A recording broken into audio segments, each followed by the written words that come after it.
same question. I run my hands through my hair and look to the doorway. Jay's father is standing there like a menacing dictator. His face a hard mask of disapproval. He looks at me with disdain, and I instantly feel like scum. Does your mother know what's going on here? I whimper but don't respond. Jay adjusts his shirt, then stands up. I thought you weren't coming home until tomorrow. My plans changed, and good thing they did. Because you're supposed to be in your room thinking about what you've done. Jay's fists clench at his sides. What's there to think about? Marcus deserved what he got, and I don't regret it. Mr. Armstrong's upper lip curls, and then he looks at me. Jay just broke up with his girlfriend of 3 years. You don't waste time, do you? The room grows icy cold, and Jay's face grows red. Don't talk to Raina that way. I wrap my arms around my stomach, torn on what to do. I want to defend myself, but something tells me I should let Jay handle this. Mr. Armstrong gestures out the door. Let's go. No, I'm staying here. Now, Jay. Before I call Mrs. Sen and tell her what I just walked in on, and get your little friend here in big trouble. He shoots me a lethal stare, and for a moment, my insides start to shrivel. But then my back stiffens. Who does this guy think he is? He tries to run his son's life, and now he wants to run mine too? I'm just about to speak, but Jay cuts me off. I'm 18 years old, Dad. You can't order me around like a child. Mr. Armstrong crosses his arms over his chest. If you act like a child, I'll treat you like one. Your behavior lately has been shameful. Jay throws his hands in the air. You're always ashamed of me. No matter how I act, I can never do anything right. Jay. But you know what? I'm not even going to try to please you anymore. I give up. Mr. Armstrong looks like a live wire, and his eyes narrow with disdain. I've had enough of this temper tantrum. You're grounded until I say otherwise, and if you step even a toe out of line, you're out of the house! Jay and I both jump with shock. I turn to Jay, and my heart breaks in two when I see tears in his eyes. I turn my hard gaze on Mr. Armstrong, hating him more than I've ever hated anyone. How dare he do this to Jay after everything he's going through? Jay shoots me an apologetic look, then storms out of the pool house. I go to chase him, but Mr. Armstrong moves to block the doorway. I look up and meet his angry glare with one of my own. Please, I just want to make sure he's okay. He's none of your concern. Now, Why do you hate me so much? I don't mean to blurt the question out, but it's something I've always wondered. After a moment, his eyes narrow. You're a distraction. You always have been.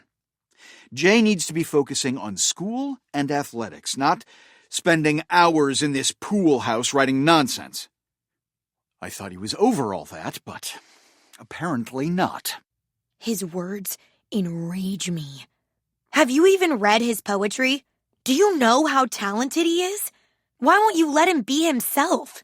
He slashes a hand through the air, interrupting me. Stay away from my son, Ms. Sen. I won't tell you again. He walks out and slams the door. I put my head in my hands, a million emotions swirling in my stomach. Who does he think he is? If only there was something I could do, something to really show Mr. Armstrong. I suddenly laugh out loud.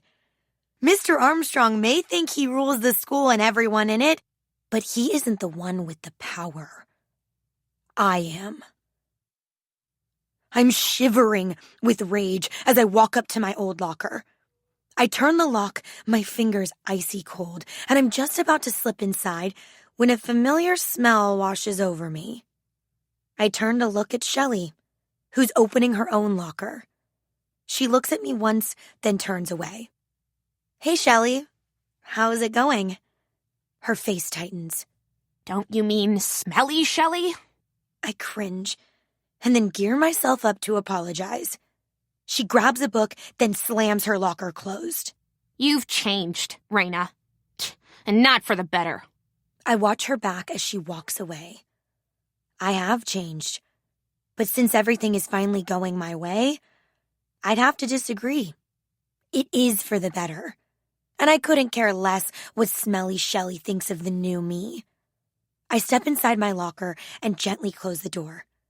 My eyes rove over the glowing wall, full of names and initials, a lot of them written by me. I smile, then pull out the pen. Robert Armstrong. I never planned to write the principal's name in the locker, but he's left me no choice. He needs to be knocked down a peg, and I have no problem being the one to do it. I have no idea what secrets he may be hiding, but it will all work out. It always does. I shove the pen into my backpack, step out of the locker, and slam smack into Quinn. My bag drops to the floor. I scowl, annoyed. Sorry. She helps me pick up my scattered things. Smelly Shelly is standing right behind her. I thought you switched lockers. Double crap. I hastily think of an excuse. I lost my science book. Thought maybe I left it here. I can tell that she doesn't believe me. I also find that I don't really care. I change the subject. That last article was great. Bet it really flew off the shelves. Yeah, it did. She's staring at me oddly, and something about the look in her eyes makes me mad. I stiffen. Sorry I couldn't get you that picture in time. I make a face and gesture toward Shelly. But looks like you found a new friend to help. Quinn arches her eyebrows, but ignores my jab. She has a pen and notebook in her hands and looks like she's about to ask me something. Raina. But I don't have time to hear what she has to say. The bell will ring any second now. I zip up my bag and start walking away. I look back at them both with a gleam in my eyes. Better get your pens ready, girls. I wiggle my eyebrows at Quinn mockingly. You'll have the story of your lives to write after the pep rally today. Quinn calls after me. How do you know that, Raina? And Shelly just glares. I ignore them both and walk away. They can't touch me.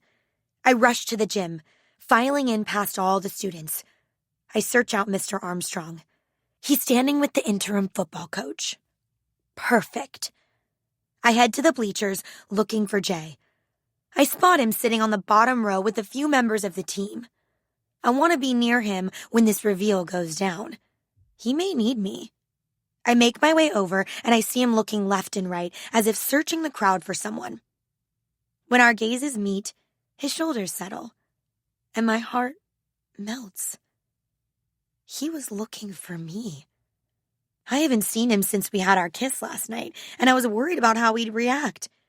But seeing his face light up makes everything I've done to get to this moment worth it. I head to the bleacher behind him and lean over. Hey, you. Hey, yourself. He turns his body and just gazes into my eyes for a second. I'm sorry about yesterday. Don't be. Are you busy later? Busy with you. He grins ear to ear and then leans up to press a quick kiss to my forehead. He turns back to his teammates, and I suddenly hear a whistle. I look over and see Briar and Vivi approaching. Hey, girl. Mind if we sit? Of course. They squeeze in beside me, and I can't help but preen a bit. This is way better than sitting all the way up top with Smelly Shelly.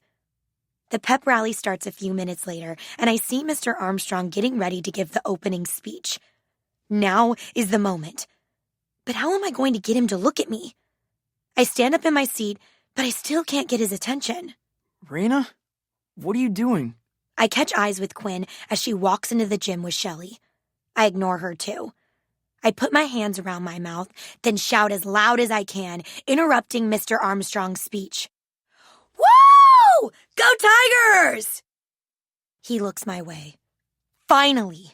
I cross my arms and smile at him, letting him know I've won. His eyes grow wide as they lock with mine. He freezes. A cold wind howls through the gym. His mouth contorts strangely, and then... I dress up like Dolly Parton